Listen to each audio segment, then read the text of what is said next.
Same view lang po doon. Actually, meron kami doon for storage station area. Pwede na kayo bumaba doon. Halos maganda rin yung view. Kasi bawal pa doon kasi sa hanging bridge eh. Ginagawa sa ngayon. Pakadaling ko kayo doon. Makita pa kami na pulo dumaan. Oy, kita tayo. Ganda oh. Ito kaya. Dito rin sa Heart ibang ulit talaga. Sabay lang, kasabay ko. Experience. Video tayo na. Ikaw lang kayo? Basta muna, solo ka. Kaya lang sir, ikaw lang? Ikaw lang muna. Ikaw muna to, dong. Gitna ka po kuya.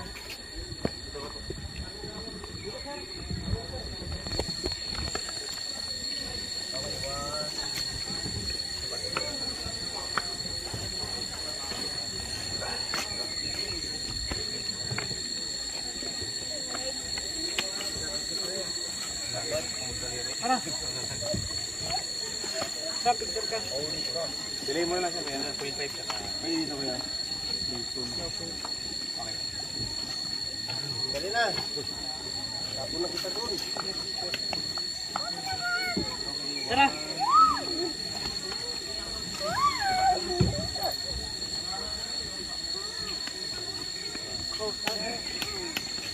Mahilo tayo kaya.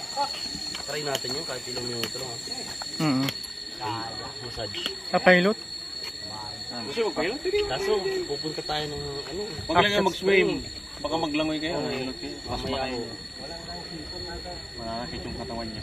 Lalo.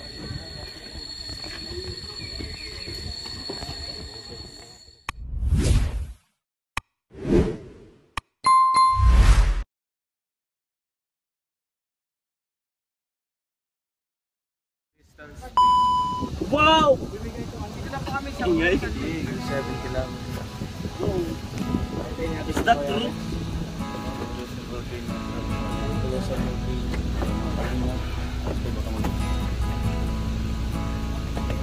Hello po mga magandang araw sa atin. Welcome to our channel.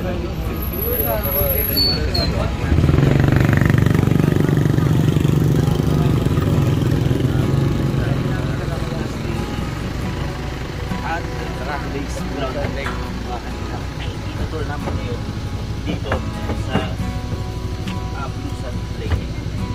Yan. Wow. What a beautiful Sobrang ganda. Bulusan Volcano Natural Park. Bulusan Lake. This way 1.7 kilometers. Layo pa. Marami pa mga turista na nakamotor. Ayan. Ganda. Ayan. Bibili na sila ng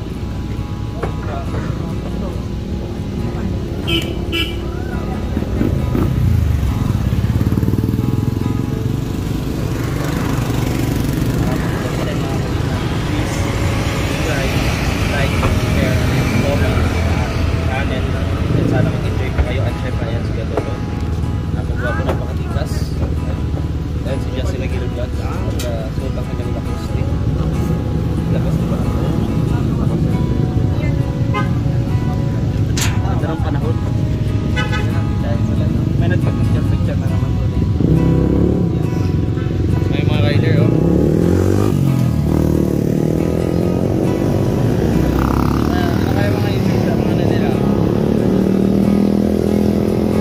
sniper oh.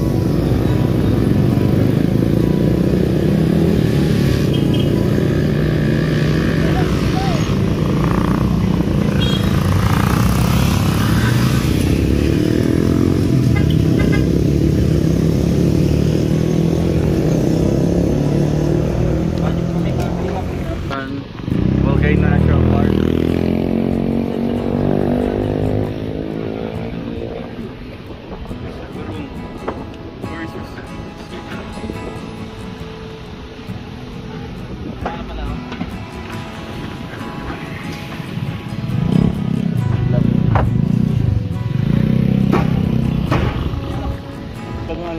wow Recognize siya sa Department of galing Tourism. kasama natin yan Bayad ka ng 100 pesos. So, siya? Pwede man tayo maganyan. marami na yun. May tayo.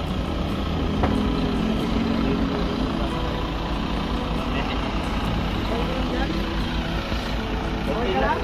Untog ko nga eh. Untog lang pero di pa ko natatauhan. So yun po mga kalingap, very beautiful mga kalingap, mga kalangga dyan. Napaganda po ang Bulusan Lake.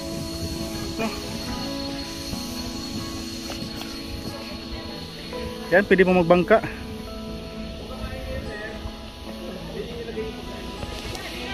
Ayun na lang po.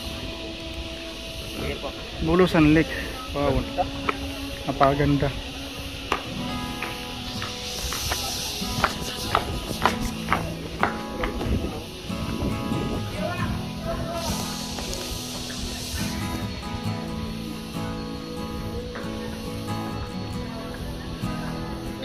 Yung vulkan, no? Yan ang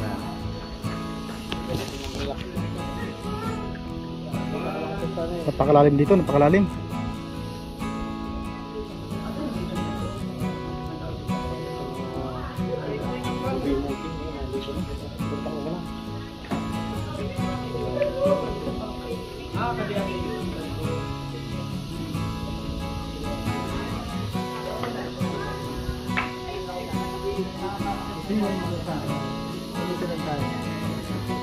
Tapos pag-akit ka ng Bulusan, tapos dito ang jump off, Bulusan Lake, campsite, Kalinga Lake. May isang... Ito pa, Blackbird Lake, Pero, active pa siya. alert level mo po yung Bulusan Lake, kaya saan po ang yung pang jump off,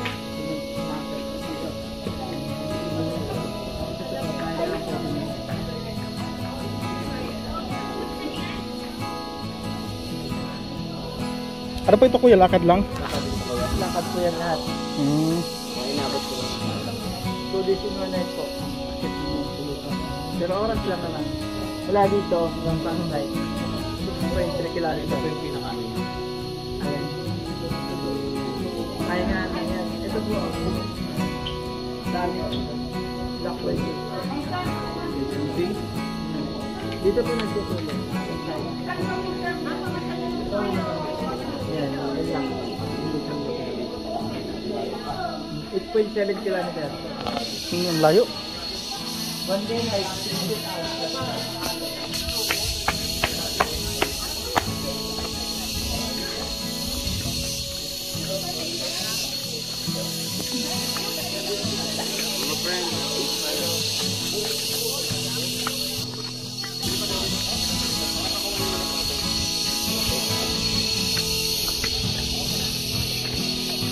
Lamig no, kahit ano, Lamig. tanghali no. Ito, sometimes pag-zero.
Yung bata, hindi nakasama sa mga.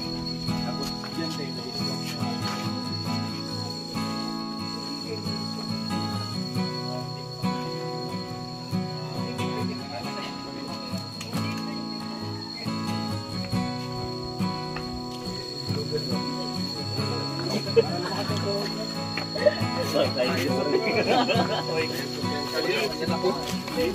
Yan. Magalaw yan, ha? Kanin sa'yo ng camera niya.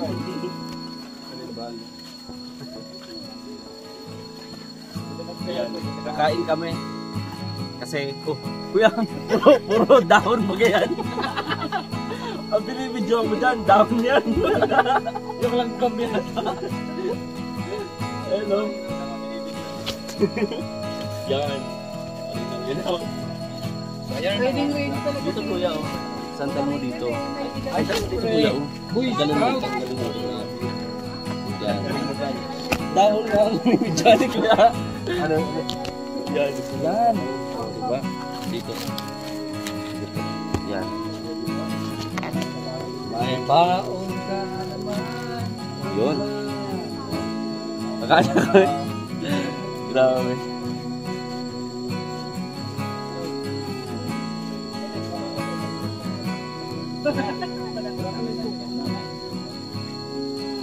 Ulit ako sa inyo. Ayan, kita ko.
Bulusan Lake.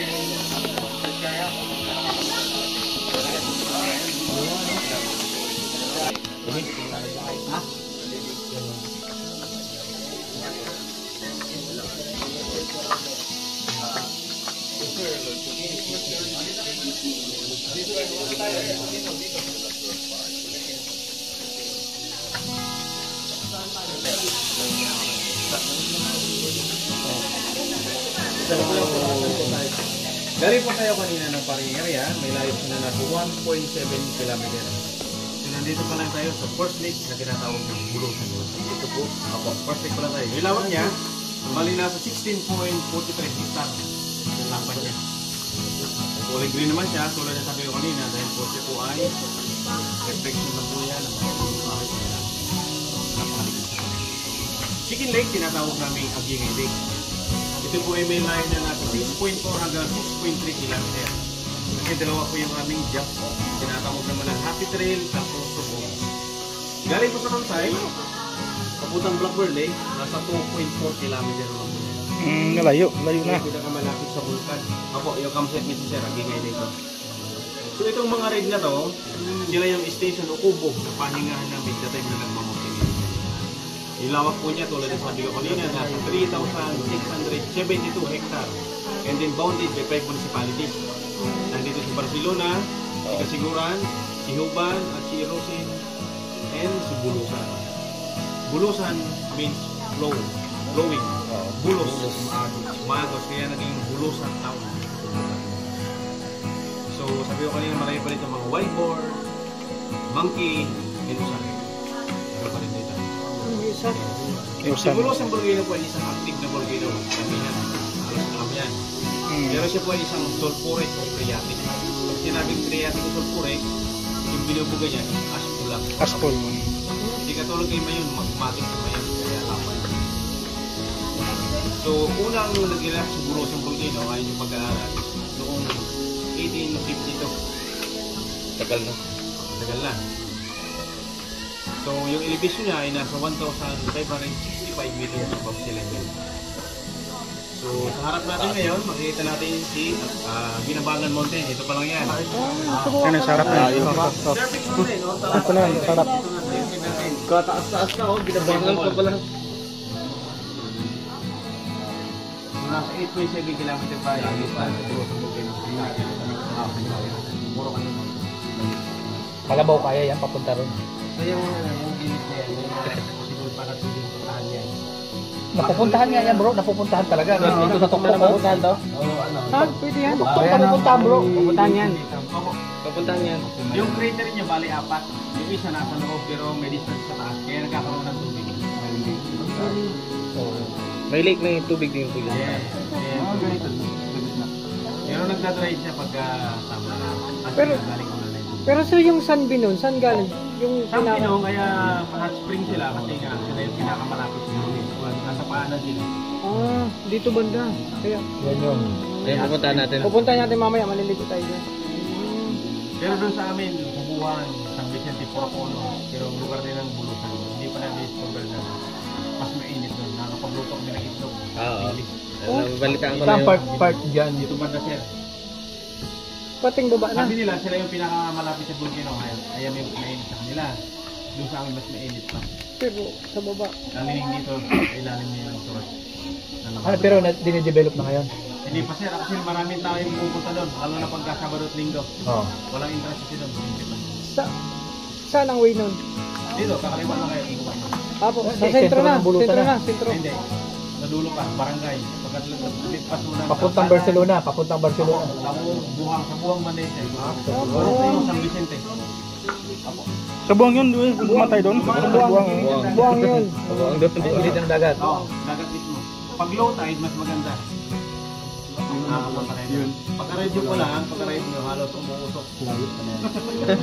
Yung natatanaw pala natin yun, yung palang pala yun. Oh. Malayo. Hindi natin So- kita dito yung... Kaya yung 182 days mo, nakabalikan na dito. Kung hindi ka napilaya.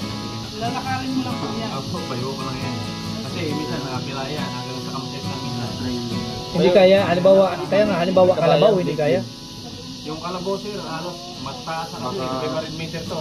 Akyatin talaga. Hindi kakayanin. Yung papunta sa amin, halos asog na talaga yan lahat. Clear lang yung ano dyan plane. Puro mga bato-bato. Bato-bato talaga. Ay, Kung mapapansin niyo yung tatlong volcano is ground kasi walang nabubuhay ng mga puno dyan. Kasi wala akong start yung lupa. Dito sa ano na yan. Lupa na lang po talaga yan.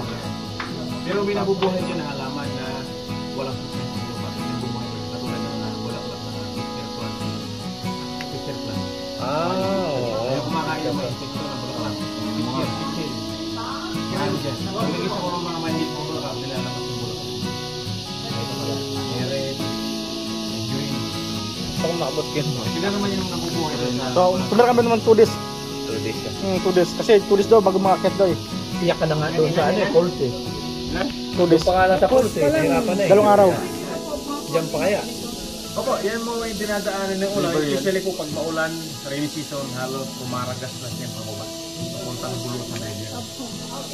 Sa ngayon po, yung pumapasok o lumalabas dito, yung dumadang Marak Formation. Yung Marak Formation. Kaya may butas dyan sa lalim. Pinuntahan natin. yung pala yun.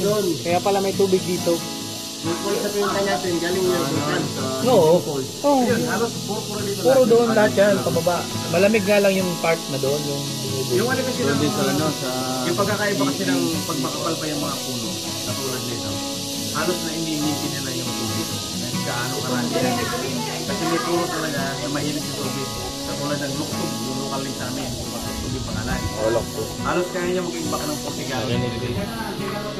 40 galon po. Per day. Pagdating ng summer, siya na may nagre-release ng tubig. pinabalik niya. Kaya nga matubig sa lugar na ito, maraming pool sa baba, kasi nga maraming puno. Yun yung pagkakaiba sa mga maraming puno. Sila yung nag-maintain ng tubig. Diba? Dito, pagka mayor, Oo. mapapansin mo dito, Patuloy na natin ang advocacy mo. dapat yung tubig dito is hindi nagbabago pag summer kasi yung walang ulan. Walang rason para bumagsak sa mga elevation yan. Pero sometimes, nagbabago yan. Tumataas yung elevation kahit walang ulan. Dahil naman sa mga puno, hinihigop nila. Kaya tumataas yung elevation ng tubig. Yan ang high tide. Ganun, at hindi yung puno. Grabe, no? Panig. Papasunod nila yun. Sobrang dami. Tingnan nyo naman, kulay green talaga. Ay, ulan na. Paano? Ambul lang yan. Tara, tayo. Tayo. Okay, punta ka. Saan ba tayo pwedeng pumunta dyan? Punta na kayo, dito lang ako. Dito lang din ako. So, may makikita nyo, mga puno. Mga puno. Puno lang. Mga puno lang muna. So, doon muna tayo. Mga puno lang muna. Tatlo yan. Dami na lang ito yan.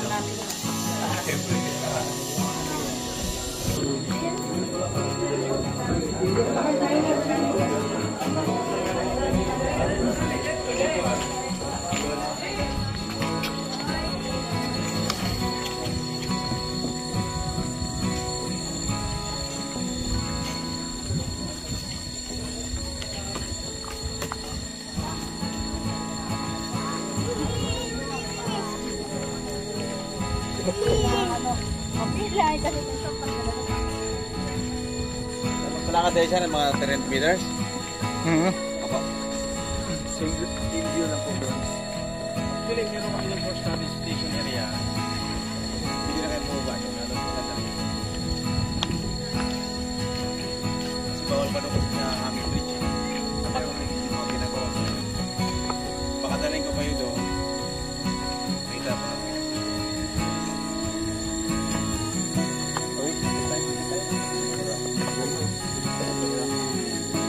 Ito rin siya ng art.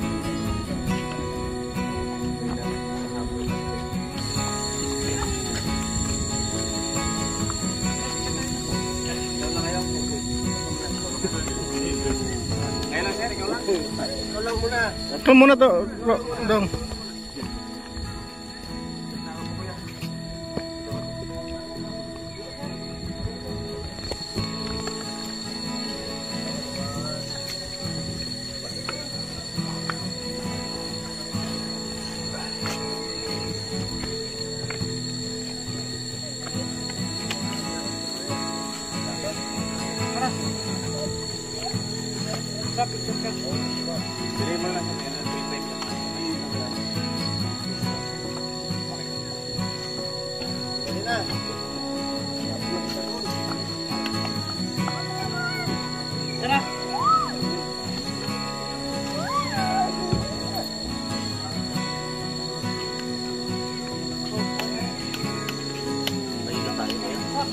Try natin yun.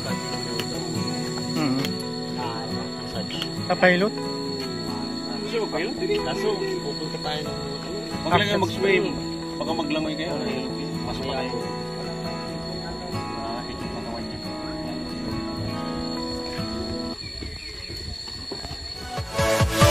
Yeah.